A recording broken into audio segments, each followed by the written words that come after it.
Hi, welcome back to Focal Point AAFR Talk. Brian Fisher is my name. Great to have you in the conversation today. Just a couple of items. We are approaching Sanctity of Life. The anniversary of Roe v. Wade is Wednesday, January 22, 1973, is when that infamous ruling was handed down, which, by the way, legalizes abortion. That one and the Doe v. Bolton case, those two cases together legalize abortion in America through all 9 months of pregnancy. A lot of people don't realize that. A lot of people think that they were fairly limited in scope, but the reality is you take those two rulings together and there are no Supreme Court limitations on abortion right up through all 9 months of pregnancy, which has made the battle to claw back protection for unborn human life such a daunting task. Now, we're also talking today about the fact that this is Martin Luther King Jr.'s birthday. And by the way, it's a national holiday in honor of the date of his birth. And my contention, very simply, ladies and gentlemen, is if it's appropriate to have a holiday to celebrate the birth of Martin Luther King Jr., it is entirely appropriate to have a holiday to celebrate the birth of Jesus Christ. You know, and one of the interesting things about the Martin Luther King Jr. is a couple of filmmakers have wanted to bring his life story to the screen, but they want to be historically accurate in doing so, which means they felt compelled to include as one of the elements in the depiction of his life his adulterous affairs. And the Hollywood studios, apparently with this iconography that's gathered around Martin Luther King Jr., and he was a great man, did great things, a flawed man who did great things, I think would be the best way to put it. These biopics may never make it to the screen, and if they do, they would be so sanitized that they would hardly be historically accurate. But I want to talk about two things in the rest of this hour, and we'll take phone calls on what I want to talk about. But as I said, Martin Luther King was a flawed man, but he did great things. And I want to read some excerpts from his letter from a Birmingham jail in 1963, because it's kind of amazing the parallels to what is going on today in our culture. Now, on the abortion front, I want to suggest to you that the people that are carrying the torch of Martin Luther King Jr.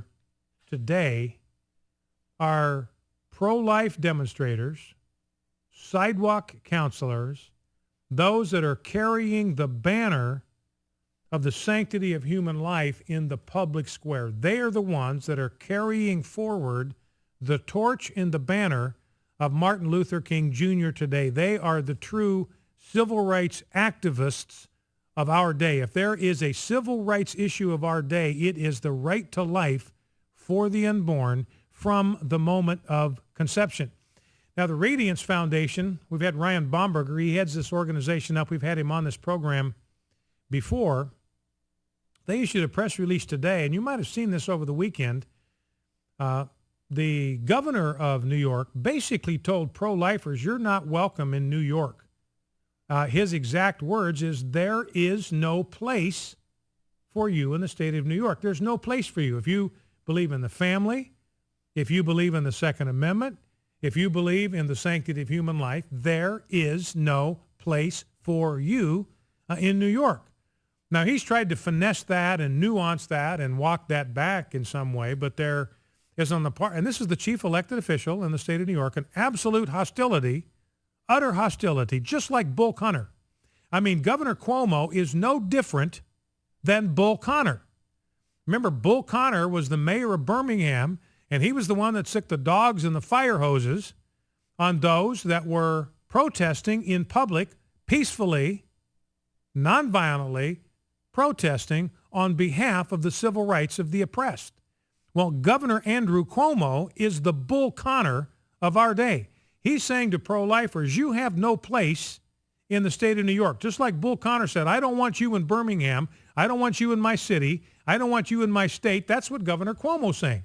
If you're about civil rights for the unborn, then I don't want you in my city. I don't want you in my state. I want you out of here. There is no place for you in my state.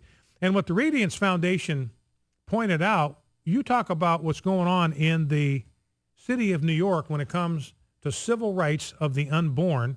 Remember, the death toll now is 56 million innocent lives since Roe v. Wade was, that ruling was issued in 1973. And by the way, may seem minor, but it's not, because language is absolutely critical. The one that controls vocabulary controls the debate.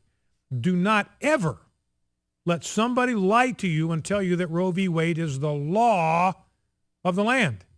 It is not the law of the land. It is a ruling. A court ruling is not the law of the land. A law is something that's enacted by Congress. And Congress has never said, yeah, we are okay. We want to pass a law protecting the right for unborn babies to be slaughtered in the wombs of their mothers up until the minute they're born. Congress has never done that. Congress never would do that. In fact, there were many laws. Most states at the time of Roe v. Wade had laws in place that protected the rights of the unborn. In fact, the trend was actually moving back toward increasing protections for the unborn when the Supreme Court issued their ruling. So it's not the law of the land. It is a wrong-headed Supreme Court ruling, and the Supreme Court can be wrong. I give you the civil rights ruling of 1857. Man, I'm blanking on the name again. My brain is gone today. The Roger Taney case about the slave. The black man, the slave, has no rights that the white man is bound to protect. What case was that? Somebody help me here. What's that? No, it's not Jim Crow. It goes back before that. I can't believe I'm blanking on that. But anyway, it was, the Supreme Court has been wrong. 1857, it was dead wrong on the slavery issue. So the Supreme Court can make mistakes. They were wrong in 1973 with Roe v. Wade. But listen to this. New York, this is Governor Andrew Cuomo's bailiwick now. New York has the second highest abortion rate in America and the second highest total number of abortions exceeding 100,000 annually. So 100,000 babies in New York, second only to California, have their lives snuffed out every year. That's 3 times the size of the population of the city in which I live. 100,000 plus babies aborted every year in New York. Now, here is the rub when you start thinking about Martin Luther King, and he gave his life for this cause. He gave his life for the civil rights of oppressed minorities. Listen to this. According to the New York State Department of Health, so this is not coming from some right-wing group, not even coming from a pro-life group. This is coming from the New York State Department of Health. For every 1,000 black babies born alive in New York, 1,223 are aborted. In other words, there are more black babies that are being aborted than are born. There are more black babies who are aborted in the womb than are allowed to come to term and are given birth to by their mothers. And Ryan Boberger makes the point there is no other racial, ethnic, demographic group that aborts more of their children than are born alive. And you have the NAACP is out there endorsing legislation that would protect abortion in New York without restriction right up to the moment of delivery. So this is an astonishing statistic to me, ladies and gentlemen, that in New York, more black babies are aborted than are born. And that's not true of any other demographic or racial or ethnic demographic that the New York State Department keeps track of. Everybody else has more babies born than are aborted, but not in the black community. So really what you have in essence here is Planned Parenthood and these other groups are carrying out what amounts to genocide against unborn black babies. This is just as racist as things were in the days of Martin Luther King Jr. Number to call if you want to join our conversation, 888-589-8840, 888-589-8840 is the number to call.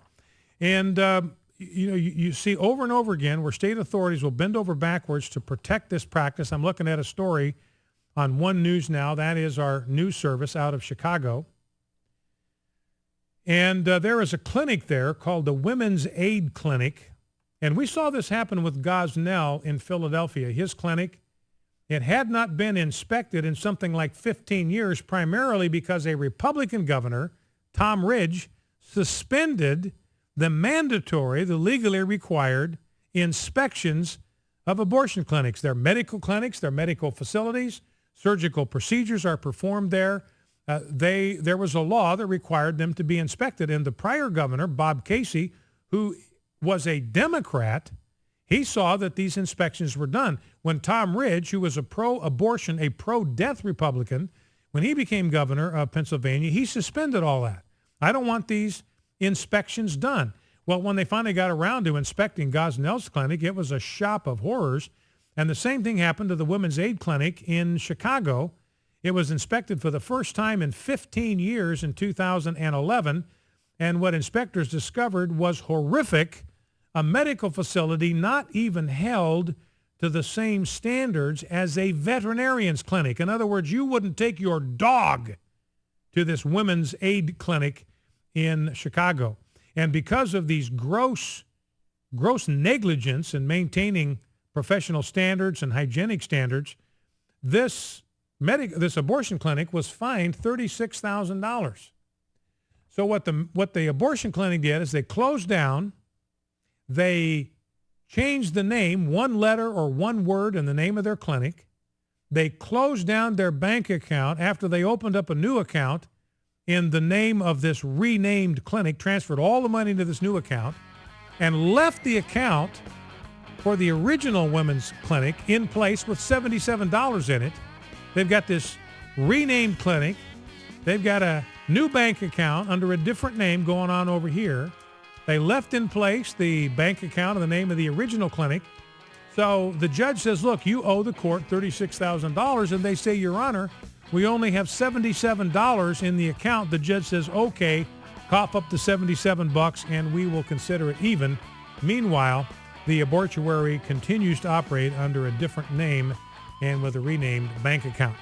So anyway, it's Dred Scott. Dred Scott was the court case that I'm thinking of where they were wrong on Dred Scott, wrong on Roe v. Wade. Anyway, I'm suggesting sidewalk counselors are carrying the torch of Martin Luther King Jr. today. What do you think? 888-589-8840, 888-589-8840.